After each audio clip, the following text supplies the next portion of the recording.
वल अस्र इन्नल इंसान लफ़ी खुस्र इल्ला लज़ीना आमनु व अमिलुस सालिहाति व तवस्सव बिल हक़्क़ि व तवस्सव बिस सब्र। तो अल्लाह ताला ने 3-4 शर्तें लगाई हैं कामयाबी के लिए। अल्लाह ताला ने क्या कहा है कि तमाम ज़माना खसारे में है, नुकसान में है, सिवा उन लोगों को छोड़ करके जो अमल सालिहा करते हैं, यानी कि अच्छे अमल, हक़ पे रहते हैं और सब्र से काम करते हैं। ये 3 चीज़ें कामयाबी की निशानी है। इसके अलावा अगर हम कुछ भी करते हैं तो कामयाब कैसे होंगे? मैं ज़रा अपने माशरे के ऊपर पहले बात कर लूँ, फिर मैं उस पर आ जाऊँ। करना क्या चाहिए? माइनॉरिटी को पूरी दुनिया में आप कहीं भी किसी भी मुल्क में चले जाइए, किसी भी मुल्क का कॉन्स्टिट्यूशन उठा के ले लीजिए, माइनॉरिटी को हमेशा हर जगह पर विशेषाधिकार दिए जाते हैं। इसलिए दिए जाते हैं कि उनको इन्फिनिटी कॉम्प्लेक्स फील ना हो, उनको ये फील ना हो कि यार हम इनके साथ में सुरक्षित कैसे रहेंगे। महात्मा गांधी ने भी यही कहा था कि भाई इन्फिनिटी कॉम्प्लेक्स इनको ना हो, तो इसलिए इनको कुछ ऐसे प्रावधान किए जाएं कि इनको एक ये लगे कि हम सुरक्षित रहेंगे। अस्सलाम वालेकुम, मैं हूँ शाहिद इस्लाम। आप देख रहे हैं फ्रेंड्स मीडिया विज़न। दोस्तों, पिछले कई सालों से, बल्कि पिछले महीने से ही बात कर लें अगर, तो मुसलमानों के जो हालात हैं दिन ब दिन उन्हें ज़दोकोब किया जा रहा है, उन्हें उकसाया जा रहा है, उन्हें परेशान किया जा रहा है। मस्जिद में मस्जिद, कभी पर्दा, हिजाब, तो कभी अज़ान, इस तरह के मुद्दे ज़बरदस्ती निकाले जा रहे हैं। हमारे साथ बात करने के लिए शाहिद अली है, advocate, supreme court of India, मौजूद हैं। मैं उनसे जानना चाहूँगा कि ऐसी हालत में मुसलमानों को क्या करना चाहिए। वो सब्र तो कर रहे हैं, वो साबिर हैं, इसमें कोई शक नहीं, बर्दाश्त करते आए हैं और सबका मुल्क है और सब एक साथ मिलजुल कर रह रहे हैं। लेकिन जो अभी की जो सिचुएशन है उसमें क्या करना चाहिए शाहिद अली? देखिए शाहिद भाई, अल्लाह ने कुरान में कामयाबी का रास्ता बताया है। चूँकि कुरान हमारे लिए फाइनल किताब है, कुरान पे हमें यकीन करना चाहिए। हम मुसलमान हैं, ईमान है हमारा। और कुरान की मैं उस आयत को आपके सामने पढ़ना चाहता हूँ। बिस्मिल्लाहिर्रहमानिर्रहीम। वल अस्र इन्नल इंसान लफ़ी खुस्र इल्ला लज़ीना आमनु व अमिलुस सालिहाति व तवस्सव बिल हक़्क़ि व तवस्सव बिस सब्र। तो अल्लाह ताला ने 3-4 शर्तें लगाई हैं कामयाबी के लिए। अल्लाह ताला ने क्या कहा है कि तमाम ज़माना खसारे में है, नुकसान में है, सिवा उन लोगों को छोड़ करके जो अमल सालिहा करते हैं, यानी कि अच्छे अमल, हक़ पे रहते हैं और सब्र से काम करते हैं। ये 3 चीज़ें कामयाबी की निशानी है।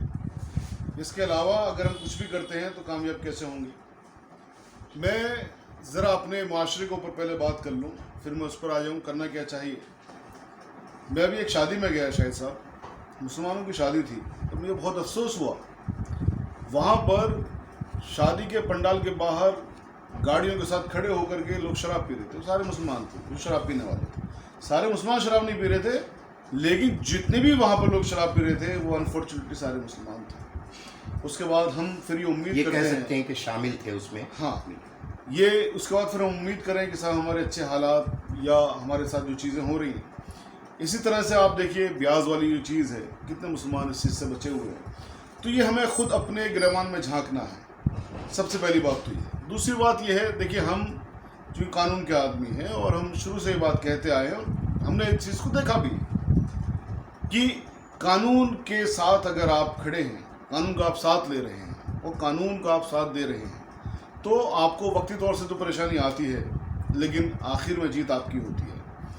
एक मैं आपके सामने एक चीज़ बताना चाहता हूँ, ये दिन भी ना रहेंगे, आप यकीन रखिए, ये दिन भी ना रहेंगे और ऐसे दिन कभी थे भी नहीं। तो इंशाल्लाह ये दिन भी चले जाएंगे। लेकिन अगर हमने इन दिनों में सब्र नहीं किया और हक़ पे नहीं रहे और अमल सालिह नहीं किए, तो हमारा पतन बिल्कुल निश्चित है, हकीकी है, इसमें कोई शक की बात नहीं है। अब जो आपकी दूसरी चीज़ है कि जो इस तरह की चीज़ें हो रही हैं, देखिए आज कोई पहली बार नहीं हो रही हैं। उन लोगों का एक मिशन है, उन लोगों का मिशन है, उस मिशन पे चल रहे हैं। उस मिशन को वो 100 साल से पाल रहे हैं, 100 साल से उसको परोस रहे हैं और उस मिशन पे वो लगातार काम करते आ रहे हैं। उस मिशन में कामयाब करने में कांग्रेस पार्टी ने उनका साथ दिया, जनता पार्टी ने उनका साथ दिया। क्या आप भूल सकते हैं कि 1989 में जब जनता दल की सरकार बनी थी, वीपी सिंह साहब की सरकार बनी थी, तो भारतीय जनता पार्टी को वोट देने वाले मुसलमान थे, क्योंकि भारतीय जनता पार्टी जनता दल की एलाई थी।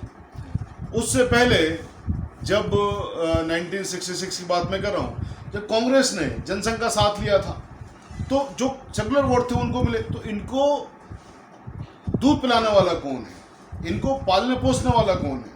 इनको यही सेकुलर ताकतें हैं जो आज ये कह रही है कि साहब हम देखिए आपके लिए क्या करना चाहते थे और ये लोग क्या कर रहे हैं। और ये सारी की सारी सेकुलर ताकतें आज एक फ्री हैंड दे करके इनको एक तरफ खड़ी हैं। अभी उत्तर प्रदेश के अंदर इलेक्शन हुआ, समाजवादी पार्टी को मुसलमानों ने बढ़ चढ़ के वोट दिया, 80% तक पोलिंग करी, 85% तक पोलिंग करी। मुसलमानों की बात नहीं कर रहा, ठीक है। बीजेपी को भी तो मुसलमानों ने वोट दिया, कई जगह जो बीजेपी को मुसलमानों ने वोट दिया वो कोई इतनी बड़ी तादाद नहीं है, लेकिन मैं जो बात कहना चाह रहा हूँ ज़रा आप समझिए। इतने बड़े मसले हुए, अभी आपने 3-4 चीज़ों के नाम लिए, उसमें मैं 1-2 नाम और जोड़ देता हूँ। हलाल गोश्त, ठीक है, आपने हिजाब का नाम लिया, मैं इसमें अजान का भी नाम जोड़ देता हूँ, अजान, और ये सब चीज़ें चल रही हैं। क्या आपने समाजवादी पार्टी का कोई स्टेटमेंट सुना कहीं? क्या आपने किसी दूसरी पार्टी का कोई स्टेटमेंट सुना कहीं भी? तो हम सिर्फ इस्तेमाल होने के लिए रह गए, हम सिर्फ इसलिए रह गए कि हमें वोट दीजिए। तो जब ये हमारी बात नहीं करेंगे, हमारे हकूक़ की बात नहीं करो, हमारे हकूक़ की बात नहीं है, बेसिकली ये संविधान को बचाने की बात है। माइनॉरिटी को पूरी दुनिया में आप कहीं भी किसी भी मुल्क में चले जाइए, किसी भी मुल्क का कॉन्स्टिट्यूशन उठा के ले लीजिए, माइनॉरिटी को हमेशा हर जगह पर विशेषाधिकार दिए जाते हैं। इसलिए दिए जाते हैं कि उनको इन्फिनिटी कॉम्प्लेक्स फील ना हो, उनको ये फील ना हो कि यार हम इनके साथ में सुरक्षित कैसे रहेंगे। महात्मा गांधी ने भी यही कहा था कि भाई इन्फिनिटी कॉम्प्लेक्स इनको ना हो, तो इसलिए इनको कुछ ऐसे प्रावधान किए जाएं कि इनको एक ये लगे कि हम सुरक्षित रहेंगे। हिंदू धर्म का जो कॉन्सेप्ट है वसुधैव कुटुम्बकम, और इस्लाम का जो कॉन्सेप्ट है, जो कुरान में अल्लाह सुब्हानहू व तआला कहता है लकुम दीनुकुम वलिय दीन, ये एक दूसरे को काटते नहीं हैं, ये एक दूसरे को अपने आप में समाहित कर लेते हैं। यानी कि हम उनके साथ रह सकते हैं, मसला नहीं है। अल्लाह ताला ने कह दिया, कुरान में साफ कर दिया, ऐसे उनके धर्म के लिए कह दिया। तो ये जो दूसरे लोग हैं जो उनके मज़हब के अंदर भी हैं, जो हमारे मज़हब के अंदर भी हैं, हमें इस चीज़ को शायद से समझना होगा, हमारे मज़हब के अंदर भी ऐसे लोग जो नफ़रत की बातें करते हैं। आज उनके पास इक़्तिदार है, आज उनके पास ताकत है, आज उनको ये लगता है कि हम कुछ भी करेंगे हमारा कुछ नहीं बिगड़ेगा। अब जैसे प्रोसेशंस देखिए, वहाँ पर मस्जिदों में जाकर के झंडे लगाना या मुस्लिम इलाकों में जाके गालियाँ बकना, उनको उकसाने वाली बातें करना, ठीक है, फिर ये कहना कि साहब झगड़ा देखिए मुसलमानों ने कर दिया, पिस्टल लहराना, गोलियां चलाना, इस तरह की जो चीज़ें हो रही हैं, उनको ये यकीन है कि इनका कुछ नहीं बिगड़ेगा, क्योंकि जो सरकारें हैं वो उनके एक तरह से फेवर में हैं। लेकिन मेरा ये मानना है कि जब आप ईमानदारी से कोशिश करते हैं, ईमानदारी ज़रूरी है, तो फिर एक्शन भी होते हैं। नतीनंदन क्या नाम है उस आदमी का, कुत्ते का, मैं नहीं जानता उसका ढंग से नाम, वो जेल गया नहीं गया? जब कोशिशें हुई तो वो जेल गया। ये अलग बात है कि प्रावधान है कि साहब एक ट्रायल चलेगा, उसके बाद में उसकी ज़मानत होती है, लेकिन उसके बाद से उसकी ज़बान पे अंकुश लगा।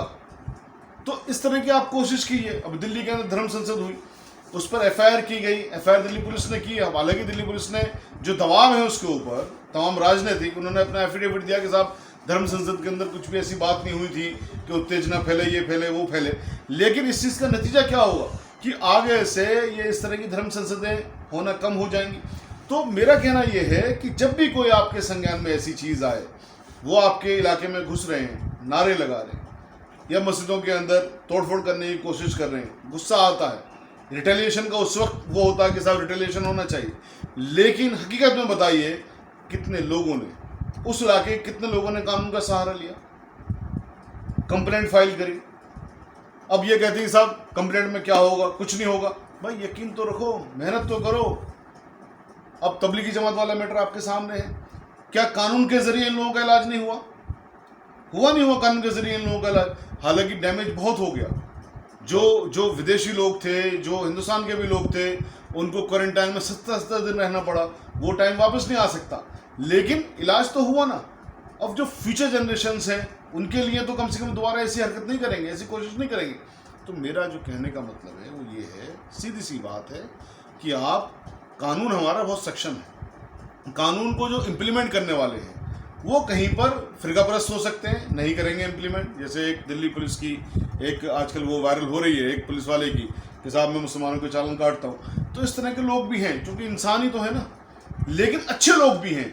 अब आप ये देखिए कि प्रोसेशंस में रोजे की हालत में उनको पानी पिला रहे, तो इन चीज़ों को मीडिया नहीं दिखा रही है। मीडिया ने क्या करना शुरू कर दिया है, शाम को 4 बजे से 5 बजे से उन्होंने सिर्फ ये दिखाना है हिंदू मुस्लिम, ताकि लोग ये ना पूछ सकें कि भाई महंगाई क्यों टॉप पर है, ताकि लोग ये ना पूछ सकें कि हमारे पास रोज़गार क्यों नहीं है, ताकि लोग ये ना पूछ सकें कि हमारी ज़रूरतें, जो बुनियादी ज़रूरतें हैं, वो कैसे पूर्ति होंगी, ताकि लोग ये ना पूछ सकें कि भैया रिजर्व बैंक का जो हमारा रिजर्व फंड है वो 90% यूज़ हो गया है, हम किस तरफ जा रहे हैं। तो ये जो चीज़ें हैं और उसके हम ट्रैप में आ जाते हैं, उसके ट्रैप में आ जाते हैं, भड़काऊ भाषण में आ गए।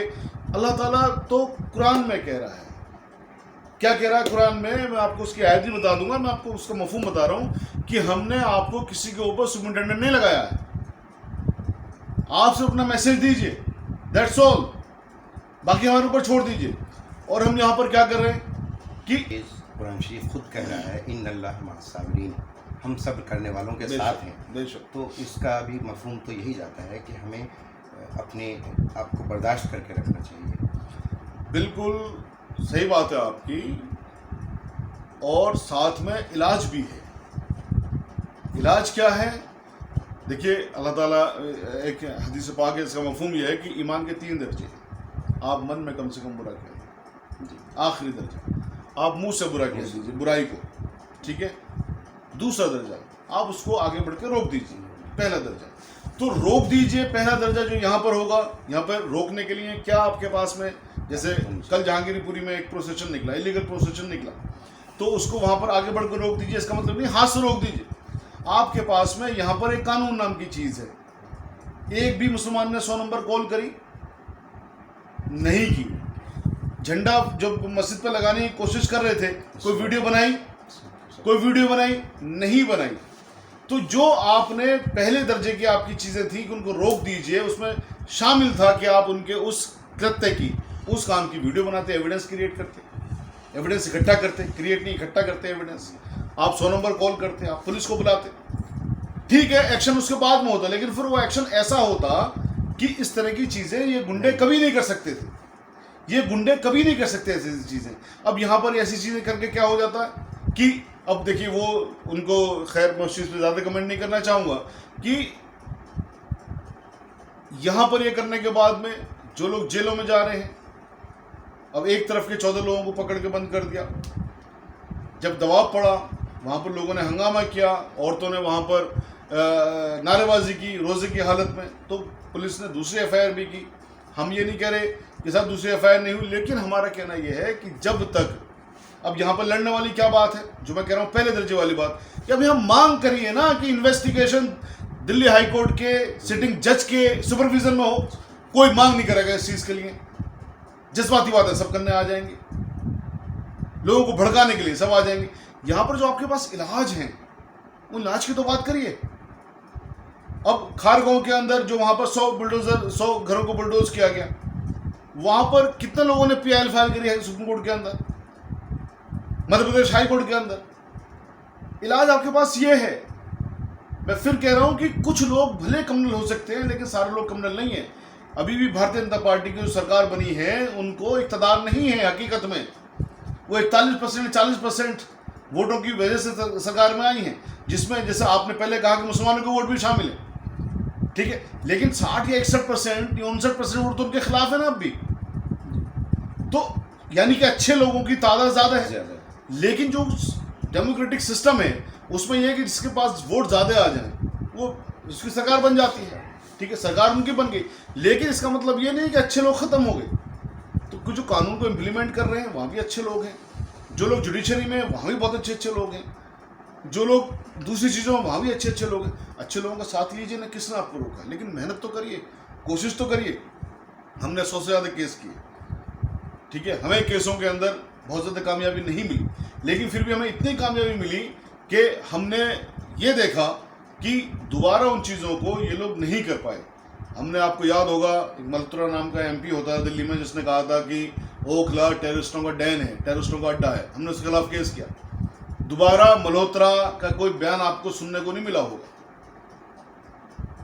इसी तरह से एक वक्त प्रवीण तोगड़िया होता था, हमने उसके खिलाफ केस किए। प्रवीण तोगड़िया कहाँ गया कुछ नहीं पता आज की डेट में। ये तमाम चीज़ें काम करती हैं, ऐसा नहीं है काम नहीं करती हैं, लेकिन हमेशा ही काम करें ऐसा भी नहीं है। तो आप बहुत ज़्यादा जब लड़ाइयाँ लड़ते हैं, कानूनी लड़ाइयाँ, कभी आप जीतते हैं कभी आप हारते हैं, तो जब हार जाएं तो सब्र करें। यहाँ पर आप यकीन रखिएगा अल्लाह ताला इसमें बेहतरीन फैसले करेगा।